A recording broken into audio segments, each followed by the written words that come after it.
Welcome students to our channel Magnus upskills. So हमने last अपना M S word को कैसे working करते हैं एम एस वर्ड में, ये हमने कंप्लीट कर लिया अपनी सीरीज में with envelope printing and mail merge.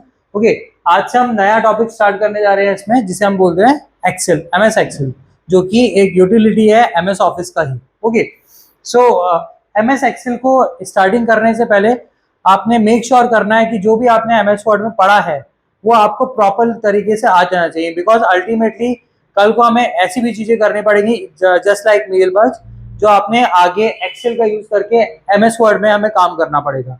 Okay, data export करना पड़ेगा।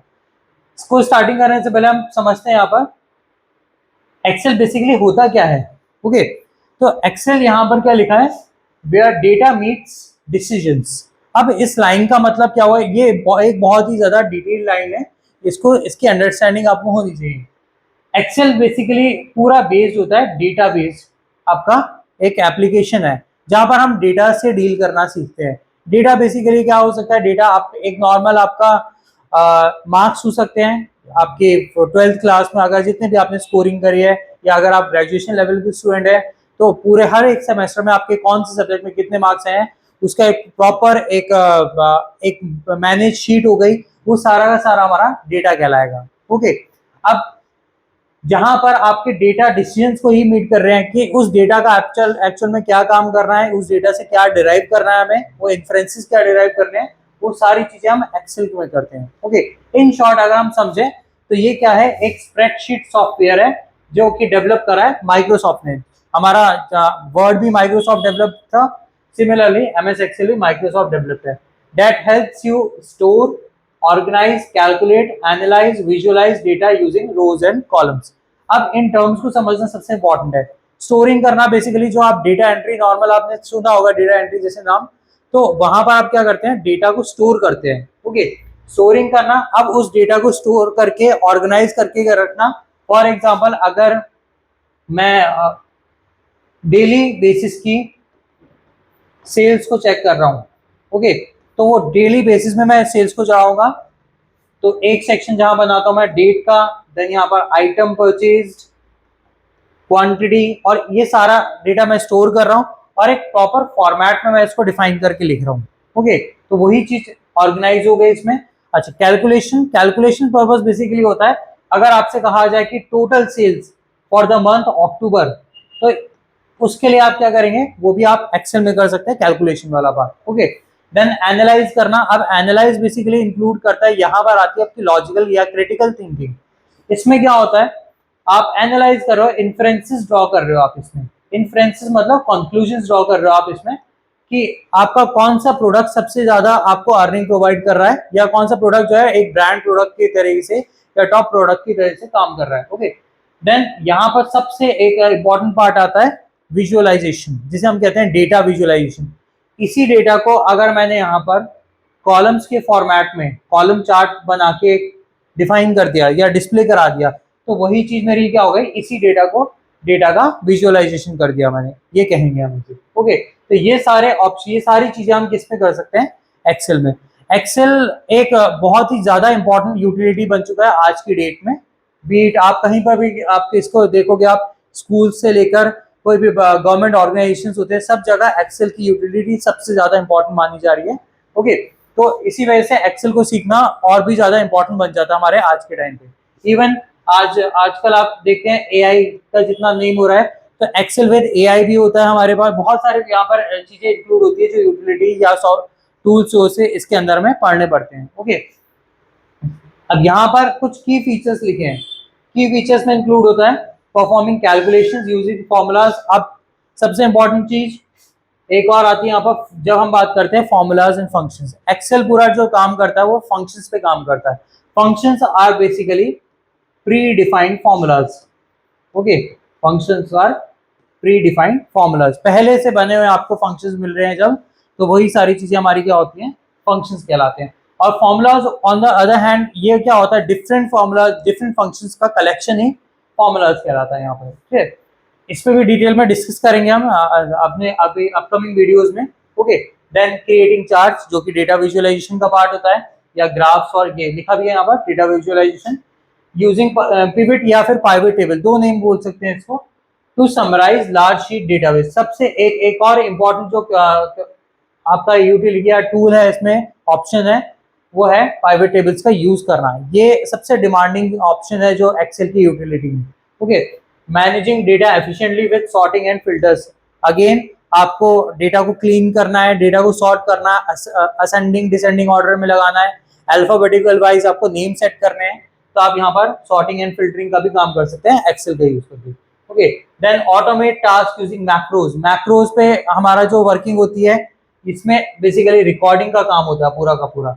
हम किसी भी एक्शन को रिकॉर्ड कर सकते हैं, उससे क्या होगा, ऑटोमेट कर सकते हैं। इसको हम डिटेल में सारी चीजें हम एक एक करके इस पूरे आगे की प्लेलिस्ट में हम आगे डिस्कस करेंगे इसको। Okay, so these were all about Excel. Okay, अच्छा, यहाँ पर अब आते हैं, अगर हम डेली लाइफ में हम यूजेस अगर देखें इसके, तो डिफरेंट क्या क्या यूज होते हैं एक्सेल के, वो सारे यहाँ पर हमने मेंशन कर रखे हैं। Starting with business and finance.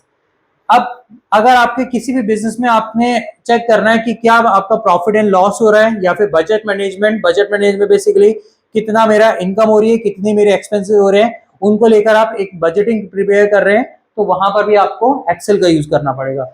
वही चीज यहाँ पर मेंशन करी गई है, budgeting and expense tracking, preparing financial statements. Like हम जिस बात करते हैं, आपने अकाउंट हमारे सीरीज में पढ़ा भी होगा, अकाउंट्स में फाइनेंशियल स्टेटमेंट्स में जैसे हमारा बैलेंस शीट आ जाता है, या फिर हमारी प्रॉफिट एंड लॉस अकाउंट्स आ जाते हैं, वो सारी चीजें फाइनेंशियल स्टेटमेंट्स में आती है। Forecasting sales and profit, even आप फॉरकास्टिंग जैसी चीजें को भी यूज कर सकते हो।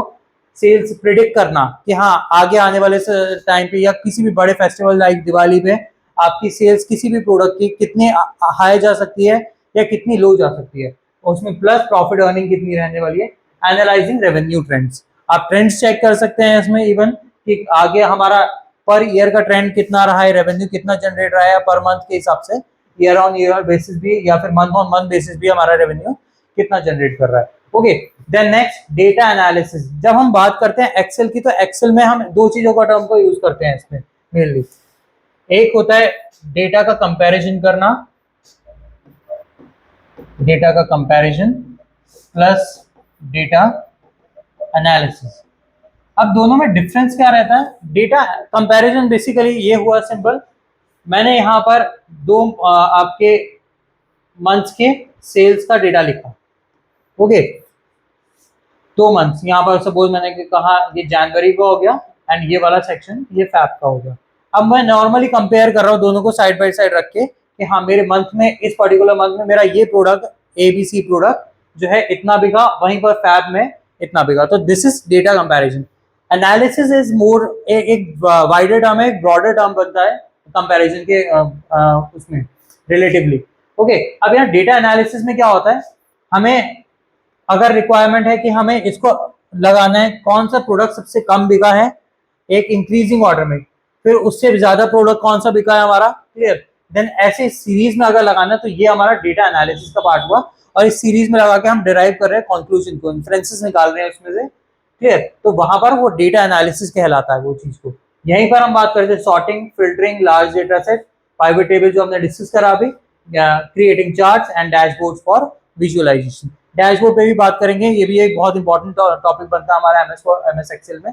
Okay, then office and administration, maintaining employee record, जिसमें हम अपने अटेंडेंस शीट्स बनाते हैं एम्प्लॉयज की, ऑटोमेटिक शीट्स हो जाती हैं, वो बहुत सारी इसमें चीजें आती हैं। Attendance sheet, payroll management basically होता है सैलरी स्लिप मैनेज करना। आप टैली से एक्सेल में कैसे एक्सपोर्ट करोगे उस डेटा को, वो सारी चीजें भी यहाँ पर इंक्लूड हो जाती है इवन। ओके, तो वहां से एक्सपोर्ट करके यहाँ पर लेके आना एक्सेल के अंदर, वो भी आपका इसी के अंदर आएगा। इन्वेंट्री एंड स्टॉक मैनेजमेंट, एक शीट्स भी बनती है हमारी, पर्टिकुलर स्टॉक मैनेजमेंट शीट्स होती हैं, या फिर आपका कितना आइटम आया, कितना गया, फिर उसके बाद हम एक इन्वेंट्री रिपोर्ट तैयार करते हैं ये देखने के लिए फाइनलाइज कि इस समय मेरे पास at same point of time मेरे पास कितना स्टॉक बचा हुआ है। ओके, तो ये सारी चीजें हमारी एक्सेल के अंदर हो सकती है। देन नेक्स्ट एजुकेशन में, अब एजुकेशन वाले सेक्शन में हमारे पास स्टूडेंट का परफॉर्मेंस ट्रैकिंग, इवन ये सारी चीजें भी आप एक्सेल में देख सकते हैं कि अगर सपोज आपने यहां पर देखना है कि marks scored in a particular class, particular class by different students of that class, ठीक है। तो वहां पर भी आप एक्सेल का यूज कर सकते हैं। प्रिपेयरिंग ग्रेड शीट्स या फिर आपका रिपोर्ट्स हो गई, आप मार्कशीट, स्टूडेंट मार्कशीट करके प्रॉपर शीट बना सकते हैं इसमें, जिसमें हम ग्रेस, रिजल्ट, ऑप्टेन मार्क्स, ये सारी चीजें कैलकुलेट करना सीख सकते हैं इसमें। Okay, managing time table, schedules वगैरह, ये सारा पूरा डेटा हमारा एजुकेशन वाला पोर्शन में आता है। नाउ जहां पर हम बात कर रहे हैं इतना सारा एक्सेल के में चीज को लेकर, वहां पर एक डेटा एनालिस्ट करके एक जॉब भी आती है, जॉब प्रोफाइल भी बनती है इसमें। वहां पर उसी का एक पार्ट हो जाता है हमारा रिसर्च एंड स्टैटिस्टिक्स में भी। मोस्ट ऑफ द स्टूडेंट जो नॉर्मली पीएचडी या थीसिस वगैरह में जो इंटरेस्टेड होते हैं रिसर्च वगैरह पोर्शन में, उनके लिए एक्सेल एक क्रूशियल यूटिलिटी बन जाता है या टूल बन जाता है, जहाँ जिसका सबसे ज्यादा यूज होता है। तो स्टैटिस्टिकल एनालिसिस करना, conducting surveys, analysing responses, using formula to data interpretation. यहाँ पर बहुत सारे कॉम्प्लिकेटेड ऐसे टर्म्स आपको देखने को मिल रहे होंगे जो आपने सुने भी नहीं होंगे पहली पहली अभी अभी तक। ओके, ये सारा का सारा रिसर्च के अंदर आता है, ये भी एक डिटेल चीजें हैं, इसको भी हम डिस्कस करेंगे आगे जैसे जैसे हम एक्सेल पे पढ़ेंगे। ओके, देन नेक्स्ट लास्ट हमारा इसमें आता है पर्सनल यूज के लिए। आप हाउस होल्ड नॉर्मल अपना पर्सनल, आप बजट मैनेजमेंट, बजट ट्रैकर्स आजकल के कितने आपके एप्लीकेशंस भी आ गए हैं, लेकिन वही चीज आप ट्रैकिंग वाला सिस्टम आप पूरा एक बना सकते हैं एक्सेल के अंदर भी। तो वो मैनेजिंग कर सकते हैं आप उसमें हाउस होल्ड का अपना पूरा बजटिंग। प्लानिंग ट्रिप्स, आप बेसिकली इसमें एक कैलेंडर भी प्रिपेयर कर सकते हैं पूरा, जिसमें आप पूरा डिफाइन करेंगे कि आपका कोई ट्रिप है या कोई भी आपका स्केड्यूल है, उसको किस तरीके से आपने कौन सी डेट पे डालना है, वो सारा मैनेज हो सकता है एक्सेल के अंदर। Then tracking fitness and goals, ये बहुत सारे ऐसे ट्रैकर्स वगैरह हम बना सकते हैं एक्सेल के अंदर। तो दिस वाज ऑल अबाउट जितना भी हमारा एक्सेल के अंदर हम ये सारी चीजें परफॉर्म कर सकते हैं, यार रियल लाइफ में एक्सेल का क्या यूज हो रहा है। ये अभी सिर्फ आपको बता, इस वीडियो में हम डिस्कस सिर्फ इतना ही कर रहे हैं कि इसका यूजेस क्या है या एक्सेल होता क्या है। इसके आगे हम, ये पार्ट 1 है हमारा, ओके, इसी वीडियो का। इसके सेकंड पार्ट में हम डिस्कस करेंगे किस किस तरीके से एक्सेल का यहाँ पर क्या फंक्शनिंग होती है, या किस तरीके से इसकी विंडो वर्किंग करती है, कौन सी चीजें हमें इंपॉर्टेंट ध्यान रखनी पड़ती है, प्री रिक्विजिट्स क्या क्या होते हैं एक्सेल को पढ़ते टाइम में, क्या क्या चीजों को ध्यान रखना पड़ता है, वो सारी चीजें हम पार्ट 2 में डिस्कस करेंगे। सो आज के लिए इतना ही। Thank you so much. Please like and subscribe our channel. Thank you.